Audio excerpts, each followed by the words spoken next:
On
est allé pour l'ACPG. C'était un projet pour récupérer des engins fantômes.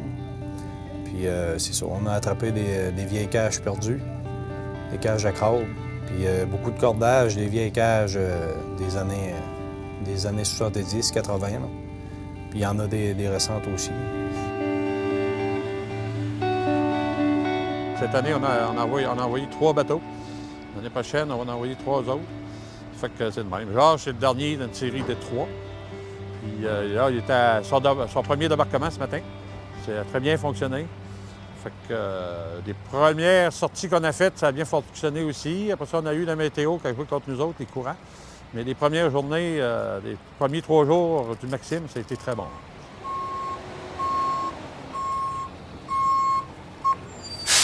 Donc 3 bateaux cette année au total pour une question de 30 jours en mer. Donc 30 jours où vraiment là, les bateaux, leur mission était d'aller en mer puis de récupérer les engins, toujours dans l'objectif là, d'avoir un écosystème plus propre puis par préoccupation de l'environnement aussi. Une préoccupation qu'on voit de plus en plus là, chez tous nos membres à la CPG.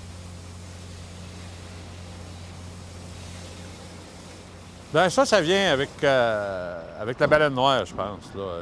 C'est du cordage, il y a beaucoup de cordage à l'eau. Puis le gouvernement il a mis des fonds, beaucoup de fonds pour la baleine noire. Fait que, effectivement, il y a beaucoup de casiers perdus. On estime environ 700-800 casiers là, dans 2 ans là, qui ont été rapportés perdus. Ça fait que ça découle de toutes ces informations-là.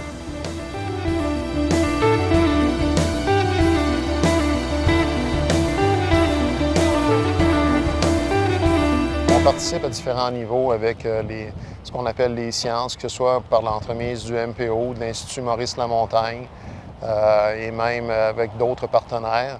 Donc pour nous, c'est important de travailler sur des projets qui vont faire avancer les pêcheries, qui vont aider à préserver la ressource aussi et qui vont avoir aussi un impact minimal au niveau de l'environnement.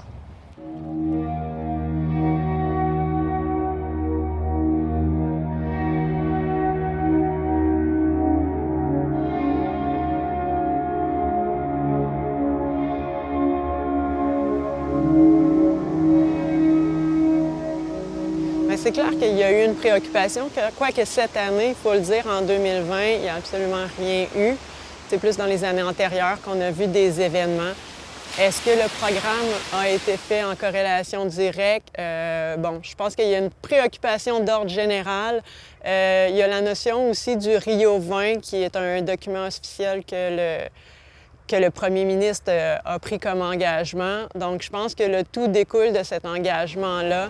Puis les capitaines bien, sont prêts à faire leur part. Puis via ce programme-là, je pense que c'est un bon outil qui a été mis en place. Puis les capitaines sont fiers de pouvoir dire qu'ils ont contribué.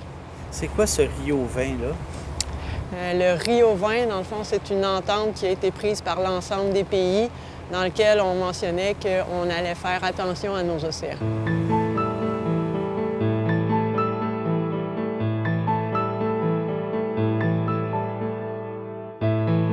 c'est la zone 12.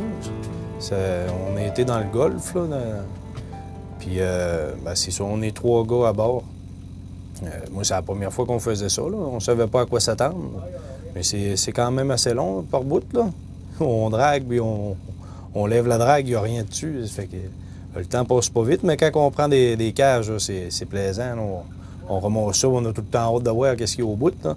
Puis je pense que ça a quand même bien été, là. Mon premier voyage, j'ai pris 14 cages. Puis des vieilles, des récentes, beaucoup de cordages. Fait que dans l'ensemble, je suis quand même satisfait là, de ma première sortie.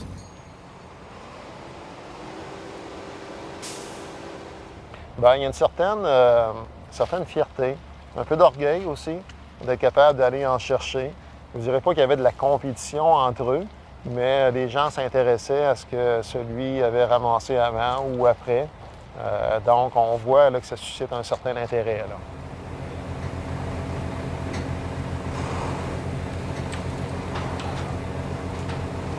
C'est quoi le défi auquel vous devez faire face quand vous devez ramasser le plus d'engins fantômes possible, je suppose, dans une certaine...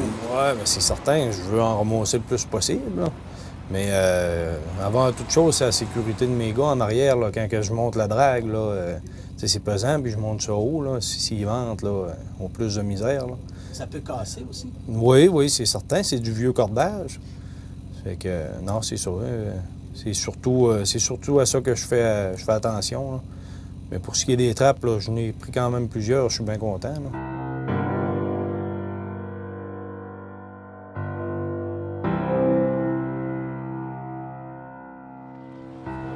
Comment vous faites pour les détecter ou les savoir où est-ce qu'elles sont situées, ces casiers-là? Comment vous y allez? C'est quoi la méthode que vous utilisez? Bien, on y va pas mal à tâtons, on va dire. Là. On connaît les secteurs de pêche, là, où c'est plus propice pour le crabe. Automatiquement, c'est plus propice pour les cages. Puis, mais on a une carte, là, justement, ici. Puis, tous les engins qui ont été perdus en 2020 sont marqués sur ma carte. J'ai des secteurs qui sont mieux, là. Là, je me suis enligné sur un, là, puis en tout cas, ça a quand même bien été. J'ai pas vraiment... Tu vois pas les ballons, là. Ouais. Fait que tu te promènes, puis t'espères. On avait ce qu'on appelle des données OLEX et on avait la liste des engins perdus et abandonnés qui appartiennent à Pêche Océan, qui nous ont bien diffusés. Donc, avec ce partage d'informations-là, puis ce que l'on appelle une revue bathymétrique. La revue bathymétrique, en fait, c'est que chaque cage abandonnée avait un point dans le golfe du Saint-Laurent. Donc, à partir de là, on était en mesure de définir, dans le fond, tous les traits puis les trajectoires qui allaient être faites par les capitaines.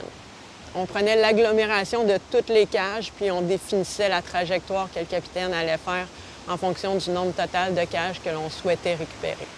Le principal enjeu, c'était la différence entre le positionnement qui avait été identifié au préalable sur la carte marine et l'emplacement de l'engin. Parce qu'on sait qu'avec le courant d'eau, bon, il peut avoir dévié, ainsi qu'avec le temps, avec les années. Donc, c'était un peu un travail de moine, je vous dirais, que de retrouver les engins. Les capitaines se sont fiés principalement à des données qu'ils ont, donc les données OLEX qui leur appartiennent, et sont allés aussi avec les zones où l'on sait qu'il y a principalement de la pêche au crabe.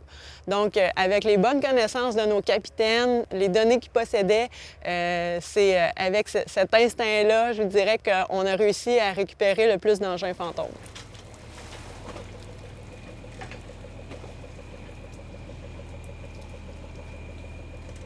Est-ce qu'il y en a beaucoup de casiers puis d'engins fantômes dans le golfe? Oh, oui, c'est certain. Il y en a partout. Ah oui, il y en a beaucoup. Oh, oui.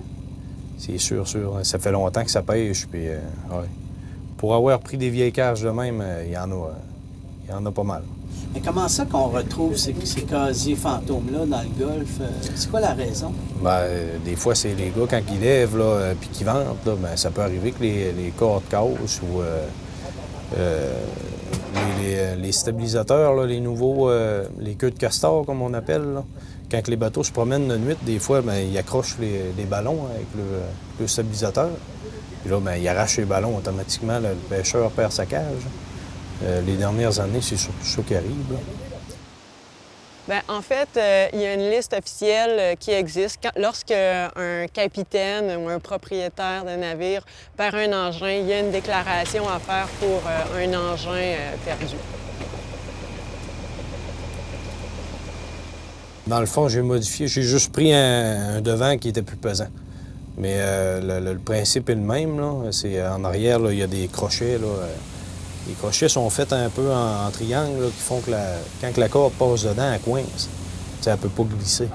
Fait que ça nous aide à ramasser les cages.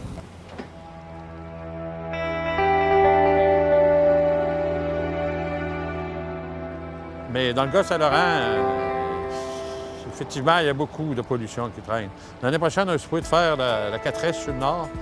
Puis, il y a des endroits, moi j'ai déjà pêché comme au large de Matane, il y a beaucoup de trafic de gros bateaux, là. Il y a beaucoup de pollution dans le fond.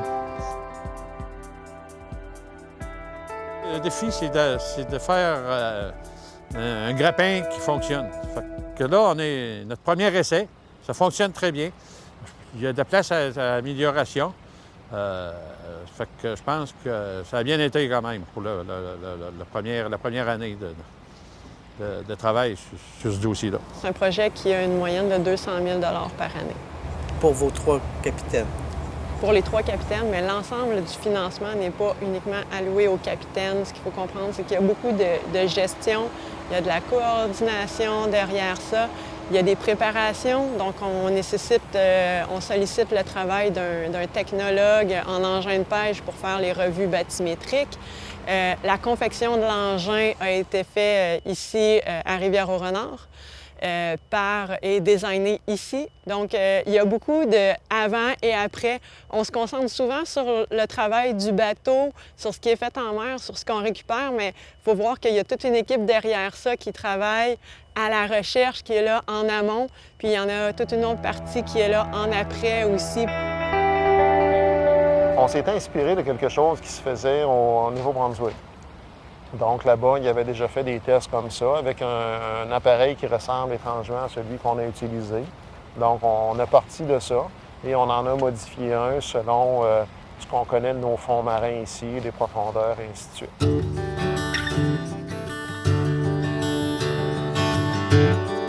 Il fallait décider quelle sorte d'engin qu'on faisait, puis est-ce qu'il fallait le faire lourd ou moyennement lourd ou bon, léger. Fait que on a décidé d'aller à peu près dans le moyen, tu sais, je veux dire, pas trop lourd, pas trop léger non plus, là.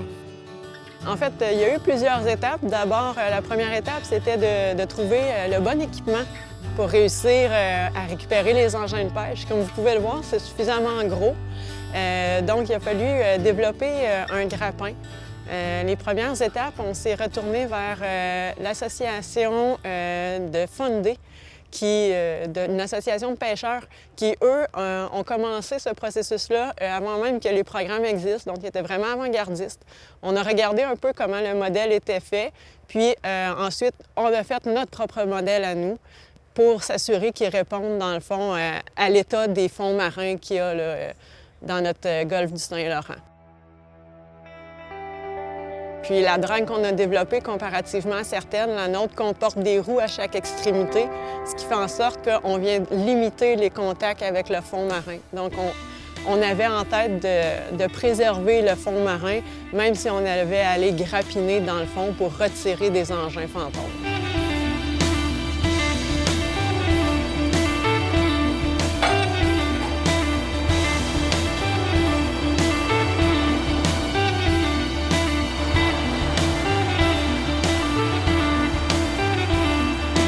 Tout un plan d'action qui encadre ce qu'on appelle la valorisation des engins fantômes. D'abord, tous ceux qui ont des identifiants vont être retournés à leur propriétaire avec le soutien technique de l'administration portuaire. Pour ce qui est du réutilisable, mais sans identifiant, à ce moment-là, on va faire en sorte que les cages soient réutilisées.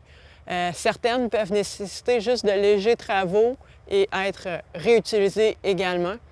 L'étape d'après, en fait, c'est le recyclage, principalement du fer, le métaux ferreux, et ensuite, le démantèlement complet de l'engin. Est-ce qu'après une première saison, vous trouvez que c'est un succès, ce programme-là? Clairement, parce que là, on était un peu les pionniers pour aller chercher ça. On avait des données pour aller récupérer des engins à des endroits précis, mais on s'est rendu compte que les données dont on disposait n'étaient pas tout à fait précises. Donc, ça nous a amené à nous déplacer un peu par rapport à ça, mais on a quand même réussi à aller chercher plusieurs engins.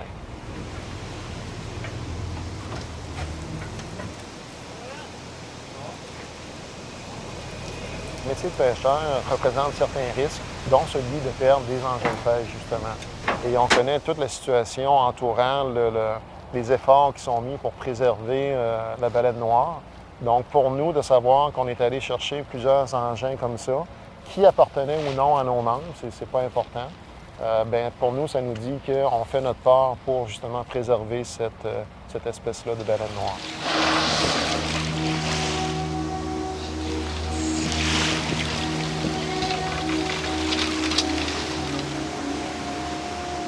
Ça va aider à la ressource, puis surtout avec le câble, là, le danger pour la baleine aussi, qui continue à flotter.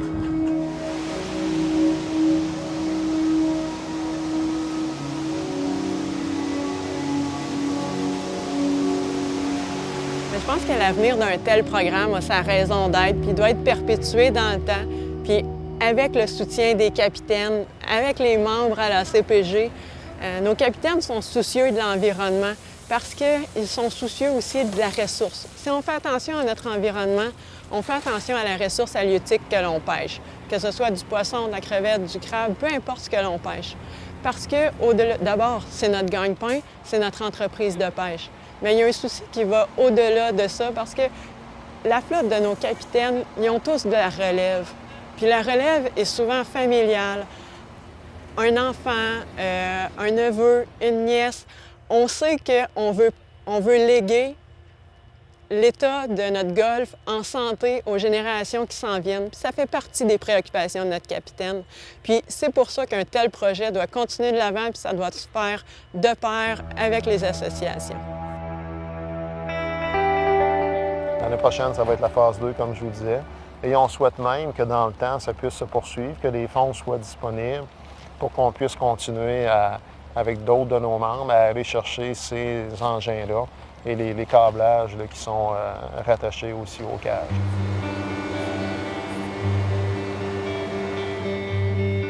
Il y en a quand même quelques dizaines qu'on a pu ramasser derrière nos bureaux ici, qu'on a entreposés là. Alors, on est content. Pour une première année, là, avec un premier test, avec le grappin qu'on avait développé à même notre atelier, on peut être très satisfait des résultats. Un projet comme celui-ci, est-ce qu'on devrait le reconduire l'an prochain? Ben oui, c'est certain. C'est certain. C'est bon. J'en ai pris quand même plusieurs, puis il y a beaucoup de cordes à l'eau. On parle des baleines noires. Là. On ferme des zones de pêche pour les pêcheurs, mais il y a les cordes qui, quand on est en pêche, qui flottent, mais il y a beaucoup de cordes dans le fond de l'eau aussi. Et des baleines peuvent se prendre dedans. C'est pas juste quand les pêcheurs sont en pêche. Je pense que ça serait important, là, investir là-dedans. Là. C'est un beau projet. Ouais. C'est un projet d'avenir? Oui, certainement. Puis la zone est terriblement grande. Je n'ai pas couvert beaucoup là, en 4 jours quand même. J'en ai pris plusieurs. C'est un projet pour plusieurs bateaux, je pense, puis sur plusieurs années aussi.